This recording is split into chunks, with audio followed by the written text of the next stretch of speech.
Rahab in the book of Joshua was a prostitute living in her father's house, yet she's listed in the lineage of Christ.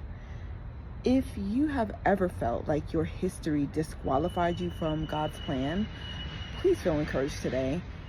Maybe they called you too messy, too wild, whatever the label they try to give you. But I want you to understand this.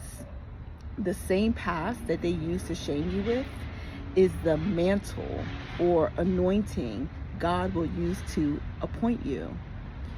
I can hardly think of a more imperfect person in the Bible with a past that should have automatically disqualified her from an esteemed future.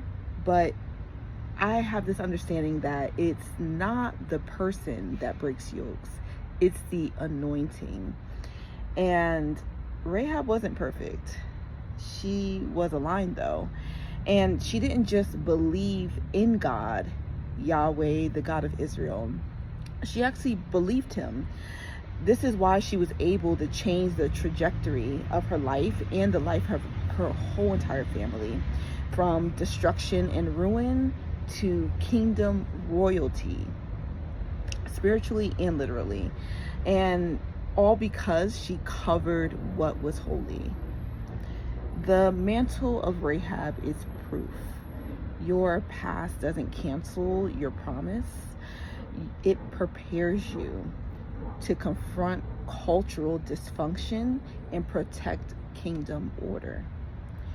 So for those of you who are unfamiliar with Rahab, Rahab was a prostitute during the time of the judges in a land full of idolatry. And they were praying to gods known as Ashtaroth and Baal and Moloch. And we'll cover more about them and how they relate to the modern day in another video.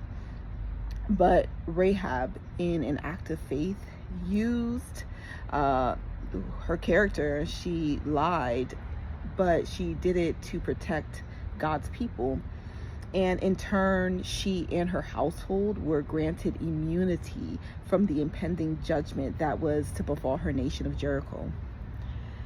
Now, while it was her act of faith and not her lie, I do want to make that clear, that saved her.